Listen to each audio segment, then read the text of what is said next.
आपका डीजे का चल रहा है, डीजे से कितना नुकसान भी, लगातार हम खबरें देखते रहते हैं, समाचारों में आता, मोबाइल में आता कि जो आदमी बूढ़ा हो गया है या जो आदमी अपना जीवन चिंता में व्यतीत करता है उसका दिल कमजोर हो जाता है। क्या हो जाता?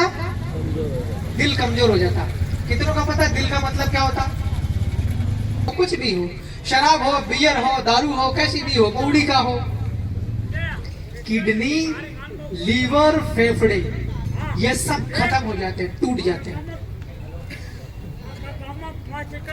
दारू से नहीं बोलेगा तो आपका हिस्सा एक इंसान बना, एक लड़की बनी है और उसको हम लोग बेचते हैं 1 लाख, 2 लाख, 5 लाख। ये अपराध है कि नहीं है? बहुत बड़ा अपराध है कि नहीं है? अपराध है सर। ये पाप है कि नहीं है? पाप है। क्या जो लोग दारू पीते हैं, शराब पीते हैं, शराब की बोतल के ऊपर साफ साफ लिखा हुआ है कि नशा करने से कौन सी बीमारी होती? हानिकारक है शराब और उससे कैंसर होता है, लिखा हुआ। उसके बावजूद भी हमारे लोग पी रहे, क्योंकि हमारे लोग पढ़ाई लिखाई नहीं किए। ऐसा नियम में है कि शराब जो है वो उसके ऊपर अंग्रेजी में ही एक आध कोई किसी ब्रांड पे रहता है हिंदी में लिखा हुआ, मगर ज्यादातर शराब के ऊपर अंग्रेजी में लिखा हुआ, राइट? एल्कोहल कॉजेस कैंसर, शराब से कैंसर का बीमारी होता। लेकिन हमारे आदिवासी लोग तो हिंदी भी नहीं जानते, वो अंग्रेजी कैसे पहचानेंगे? अगर कोई आदिवासी आदमी पढ़ा लिखा है, उसको थोड़ी बहुत अंग्रेजी आ रही, भले वो खेती करता, लेकिन शराब के ऊपर लिखा हुआ वो पढ़ तो लेगा कि नहीं पढ़ लेगा? पढ़ लेगा तो छोड़ देगा कि नहीं छोड़ देगा? इसलिए हम लोगों को, और जो पढ़ा जो आदमी शराबी भी है, दारू पीता है, वो आदमी ध्यान देता ही नहीं अपने बच्चों पर। आज आपने इतनी उम्र निकाल ली, मैं लगभग 34 साल का हूँ, मैंने भी अपने जीवन का बहुत टाइम जी लिया, लेकिन आने वाली पीढ़ियां भी अगर शराब में रहेगी, शराब के नशे की आदी रहेगी, बच्चों को पढ़ाएगी नहीं, अपने परिवार की महिलाओं के साथ, बहनों के साथ सही व्यवहार नहीं करेंगे, तो समाज गहराइयों में जाएगा कि नहीं जाएगा? गर्त की जाएगा ना। इस समाज को सही दिशा में ले जाने की सबको जिम्मेवारी है। क्या क्या होगा बता सकते हैं? दारू छोड़ने क्या फायदा है? हाँ, शरीर सही हो, बीमारी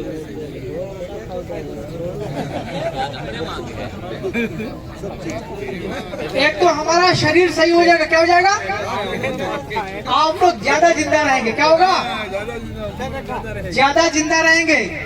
दूसरा, शरीर अगर खराब हो गया, आपके शरीर के अंदर में तमाम प्रकार की बीमारियां होती, दारू से और नशे से, सिगरेट बीड़ी जो भी है, कैंसर नाम की बीमारी होती, कैंसर। अगर एक बार आपको बीमारी लग गई, कभी भी ठीक नहीं होगी, कभी ठीक होता ही नहीं है, वो मरना ही मरना आदमी को, कितना ही इलाज करवा लो।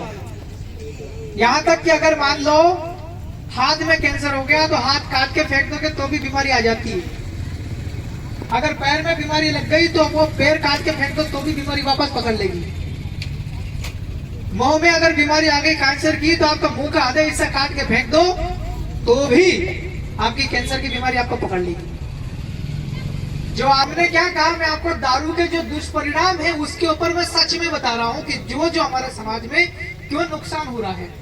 शराब पीने से आदमी जल्दी मर जाता, शराब पीने से आदमी बीमार हो जाता, शरीर के अंदर बहुत जो जरूरी चीजें होती हैं वो खराब हो जाती है। दूसरा, अगर आदमी बीमार हो जाएगा, अस्पताल जाना पड़े कि नहीं जाना पड़े? सरकारी में जाओगे, आजकल की व्यवस्था ही ऐसी, जनसंख्या बहुत ज्यादा बढ़ गई, कदम कदम पे अस्पताल है, सही है, डॉक्टर नहीं मिल पा रहे हैं, खाली है डॉक्टर, अस्पताल में है नहीं, बहुत कम है, दवाइयां ठीक से मिलती नहीं है, इसलिए आदमी कहाँ जाता?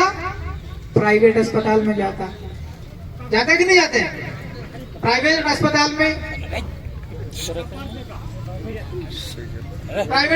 में आपसे पैसे ज्यादा ले लिए जाते हैं। प्राइवेट अस्पताल में पैसे देना पड़ता है, ऐसा फ्री में इलाज नहीं होता जैसा सरकारी में होता है, इसलिए आदमी इलाज में लुटा जाता है। तो हम लोग तो ये कहना चाहता हूँ मैं तो कि शराब पीने से बहुत नुकसान है।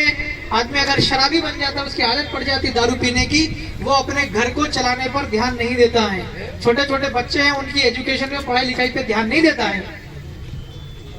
बुजुर्ग लोग, हम बात करते हैं बुजुर्गों से कि आपने आपके लड़कों को क्यों नहीं पढ़ाया? अधेड़ उम्र के हैं, 50 साल के हैं, और इस 50 अधेड़ आदमी के पिताजी के मान लो 70 साल की उम्र है। हम 70 साल की उम्र के बूढ़े आदमी से बात करते हैं, क्या पढ़ाया क्यों नहीं आपके लड़के को आपने? अनपढ़ आदमी अंगूठा लगाता, सिग्नेचर करना नहीं सीखा। बुजुर्ग लोग बोलते हैं कि विधायक जी कहाँ नौकरी मिलती। हम ये कहना चाहते हैं पढ़ाई लिखाई नौकरी करने के लिए नहीं की जाती, पढ़ाई लिखाई अच्छा इंसान बनने के लिए की जाती है। पढ़ाई लिखाई नौकरी पकड़ने के लिए नहीं की जाती। पढ़ाई लिखाई आपकी जमीन को कोई फर्जी तरीके से अंगूठा लगवा के रजिस्ट्री नामांतरण न कर ले, आपको जागरूक बनाए रखने के लिए पढ़ाई की जाती है। हम लोग, आपने पैदा किया तो आपका बच्चा क्या है? आपके शरीर का हिस्सा है।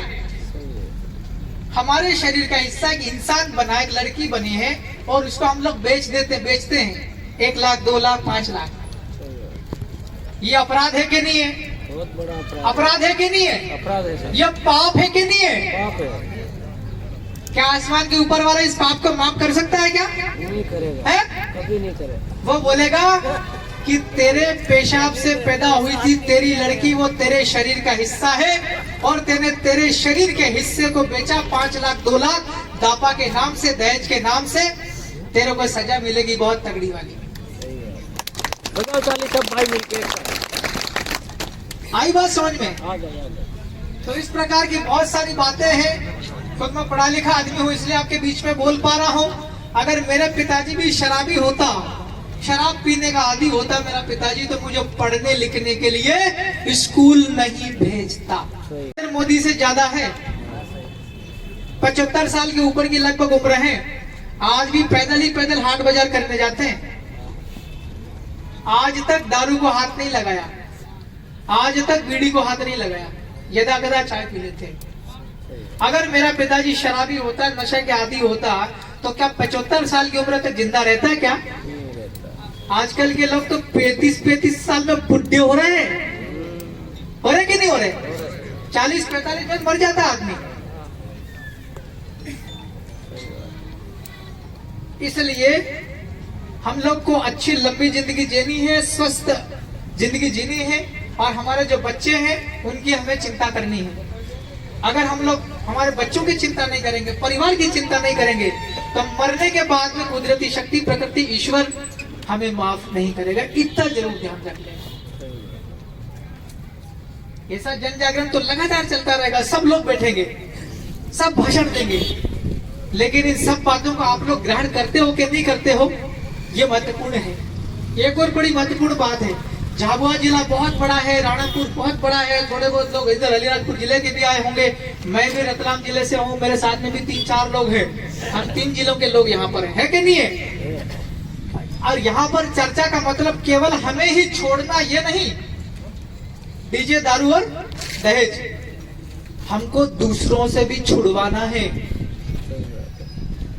आप सभी लोग अपने अपने परिवार में जाकर के, आपका भाई हो, आपका पिता हो, आपका दामाद हो, जमाई हो, सबको ये कहना है कि शराब, दारू, डीजे और दहेज से ये नुकसान है, छोड़ दे। और नहीं छोड़ेगा पूरा परिवार बर्बाद होगा और मरने के बाद में ईश्वर माफ नहीं करेगा। मेरी बातों को आपने बहुत गौर से सुना है, मुझे उम्मीद है आप लोग इसके ऊपर काम करेंगे। मेरे से पहले तमाम बड़े बड़े जनप्रतिनिधि हैं, नेता लोग हैं, इनने भी अपनी बातें रखी है। सबकी बातें आप ग्रहण करेंगे और ग्रहण दूसरों से भी करवाएंगे। बहुत बहुत धन्यवाद। जय राम जी।